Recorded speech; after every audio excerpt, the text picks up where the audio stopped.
if you're that person, what would you tell that person in that moment? Because it is hard. Let's say you have a $200,000, $300,000 salary, like all this stuff, what would you recommend for people to like start doing? What we all do, and we do that, I do this still to this day. Our daily schedules are ridiculous. You wake up, maybe you do a meditation or something. Who knows? You have a little time for you, but then like it's into the day. Get the kids ready for school with the wife or husband, go to work, come home, play with the kids, help make dinner. Maybe you have a side hustle. So after the kid, you do bedtime with the kids, you dive into your side hustle, go to bed, rinse, repeat the next day. We never, ever, ever give ourselves space. So number one thing I would tell you to do is take 3 full days and go solo, go somewhere solo. I call this a solo weekend. My wife and I do it every quarter now.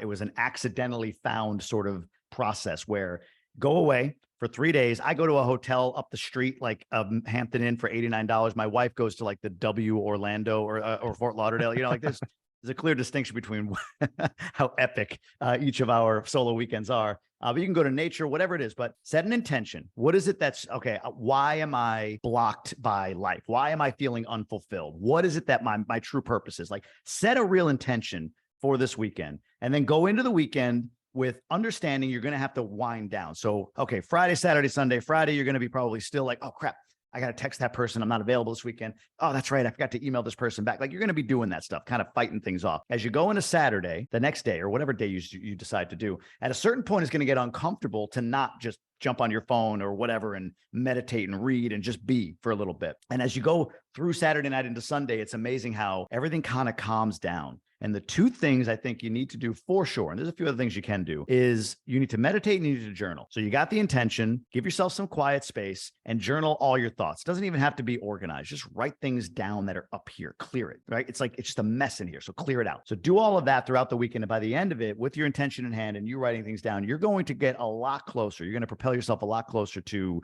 solving the problem, whether it's I want to start a side hustle or I want to do another job in my industry, but it's not whatever. Like you're going to get a lot closer to that. So get quiet is step 1. I always tell people that take a solo weekend. It's mind breaking, especially when you do it consistently. I do it every quarter, like I said, because I can tell when I'm at a point where there's too much happening. I gotta dial this down and get some things out and just be clear for a moment. So do a solo weekend if you're unsure of what to do.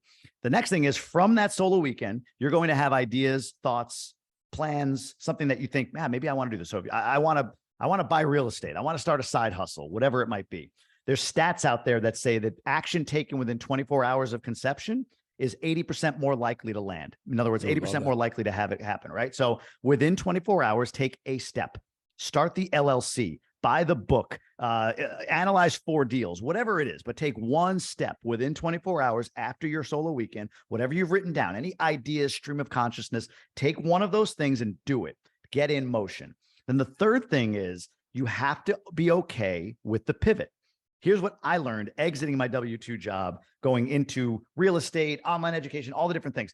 Whatever version 1.0 was of me when I decided, I'm going to exit and this is going to be my path, I'm at version 11.7 now. And all of those iterations are going to happen, but we block ourselves often because coworkers might be like, didn't you say you were going to do this? And now you're like, you're everywhere. Like, I don't know. You're confusing me. Like that judgment, stops you from starting. Like, I got to know exactly what I'm going to do. Otherwise I can't start. And it's quite the opposite. I always say this, don't ready, aim, fire. Get ready with an idea, fire. And then once you fire, aiming happens after you fire. Every entrepreneur I talk to in GoBundance, every entrepreneur I talk to anywhere for that matter, that's what they do. They fire and they're like, oh shit, no, bad idea. Go back and go over here. Or, oh, wow, I didn't think this was going to happen. So here's the next step. And then you're in the unknown and you're charging forward. And again, version 1 will become version 12. And you have to be okay with the judgment and the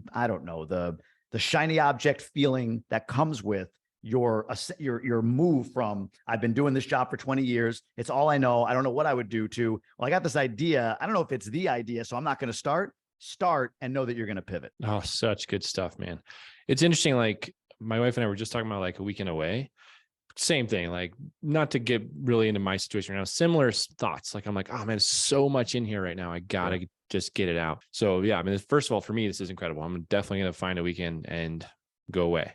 My wife's Yeah. going to be like, when do I get my weekend? By Like, yourself, right? Yeah, that's the key. Some people do this like, oh, my Yeah. wife and I are going to get away without the kids. It's like, that's not a solo weekend, right? Like solo, Yeah. I actually wrote this all out. I'll send it to you. You can drop it in the show notes, but it's a PDF of what to do on a solo weekend. There's 6 things you can do. The first 2 I told you, the most important, believe it or not, meditate and journal. The next 2 most important are to sleep and to eat. That's 3 and 4. You can read, you can exercise. Those are the other 2 if you want to. No need to, but no phone, no calling people, no interactions with folks. Sit in the room, get quiet, and just allow this uncomfortable, go tension to melt. And you'll hit that point of like, I got to go do something. I'm going to go exercise. Like that's the moment. That's when you're about to break through to a sense of calm and clarity on the other side of that, when you're feeling that. And it usually happens Saturday midday. Oh, My man. experience.